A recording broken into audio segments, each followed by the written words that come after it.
Don't pray for an easier life. Ask for more. Ang sabi ng 1 John chapter 5, verse 14, ilagay natin. And we are confident that He hears us whenever we ask for anything that pleases Him. At ang sabi ng verse 15, and since we know that He hears us, dahil alam natin pinapakinggan tayo ng Diyos, hallelujah, pinapakinggan niya lahat ng ating request, we also now know that He will give us what we ask for. Ibibigay niya lahat ng ating hinihingi, lalo't kalooban ng Diyos. Hello? Sino dito, you are asking for salvation? Salvation ng family mo. You have to ask something for the Lord. If you ask something to God, I assure you, He hears us. Pinapakinggan niya tayo. Are you asking for healing? Hindi ko alam. Kapag hindi ka pagkumuling sa bunito, kasalanan mo na. Diyos ko naman. Bakit napakarami ng message na maririnig nyo sa buwang ito? At puro pananampalataya at pananalangin. Is that an amen? Kapag hindi ka pinuunlad ng Diyos sa buong ito, hindi ko kasalanan mo ulit. Kasi panalangin ang solusyon. Kapag nanghina ka pa sa buong ito, ewan ko lang, kasalanan mo ulit. Kasi yung mga itatapik natin, mga kapatid, patungkol sa kalakasan na dulot at gawa ng pananalangin. I tell you, you can pray for anything, and if you believe that you receive it, it will be yours. For the Word of God is living and active, mga kapatid. I tell you, you can pray for anything. Pastor, may exception na anything na, oh. Hindi ka nakikinig eh. You can pray for anything. Ano bang bagay pwede mong ipanalangin? And if you believe that you have received it, it will be yours. Kaligtasan ng pamilya mo, antayin mo lang, it will be yours. Hallelujah. Are you praying for healing? Are you praying for justice? Are you praying for blessing? Diyos ko, i-claim natin yung Mark 11:24. I tell you, you can pray for anything. Nothing is impossible with prayer. It will be yours. Diyos ko naman. Kaya kailangan natin panalangin. We have to mobilize the team. We have to mobilize the member of this church to pray every day and to fast. Bakit? Kasi yung gustong gawin ng Diyos, gustong hadlangan ng kaaway, and we will never, amen, allow it to happen. We will about to conquer everything in prayer. Is that an amen? Gusto ng kaaway, wasakin ang plano ng Diyos sa simbahang ito. But I will not allow it to happen. Gusto ng kaaway, pabagsakin yung mga leader ko. Come on! Jesus' name. They are more than conqueror. Be visual. Tumingin ka, tingin-tingin ka. After you ask, and suddenly wala pa rin sagot ng Diyos, you have to seek. Hanapin mo kalooban ng Panginoon. Hanapin mo. Seek and you will find.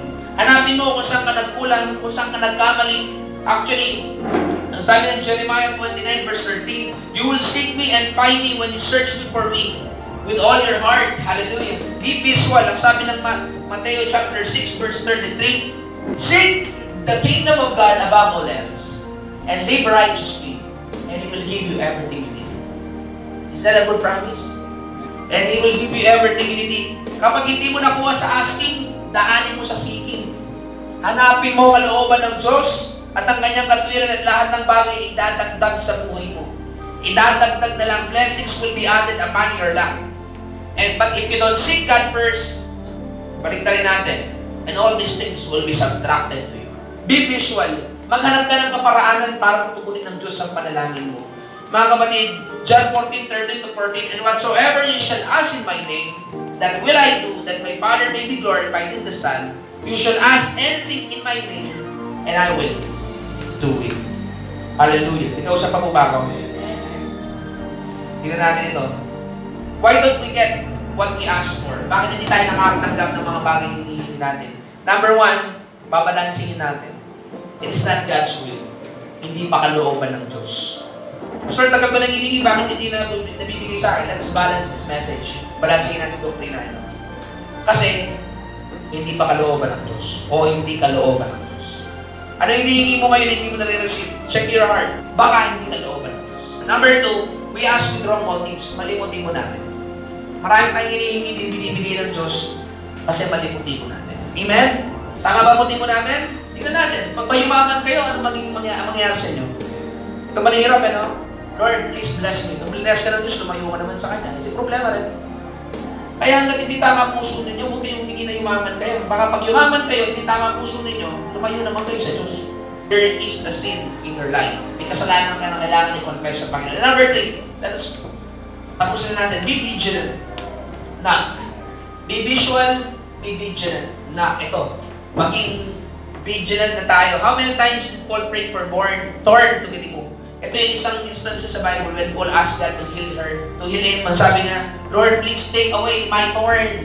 Tanggalin mo yung sakit na ito. For 3 times, Paul prayed to God. 3 beses siyang nanalangin sa Diyos. Tanggalin mo, Diyos, yung aking pinagdadaanan, yung aking sakit. Yung thorn of my flesh. Ang sagot ng Diyos sa kanya, hindi tinanggal 3 beses. 3 beses na langit, pero hindi tinanggal. Bakit? Ang sabi ng Lord sa kanya, my grace is sufficient for you. Dahil lumalakas ka sa panahon ng iyong pahingahan. At yung thorn na yan, ang nagiging dahilan bakit hindi ka nagmamayabang. Ganon tayo minsan mga kapatid. Kapag dumating sa punto, hallelujah, amen, na hindi tayo, humingi tayo sa Diyos, hindi binibigay. Nagsik tayo, kalooban naman Diyos, kalooban ba ng Diyos kumalik si Paul? Yes, kalooban ng Diyos. Pero bakit hindi binigay ng Panginoon? Hindi dahil may kasalanan siya, hindi mali motibo niya, hindi dahil, no. But because meron siyang gustong gawin ng Panginoon sa kanya. And last, mga kapatid, how long should we keep on knocking until God answers our prayer? Hanggat hindi sinasagot ng Diyos ang ating panalangin, never stop knocking. Huwag kang tumigil kakatok.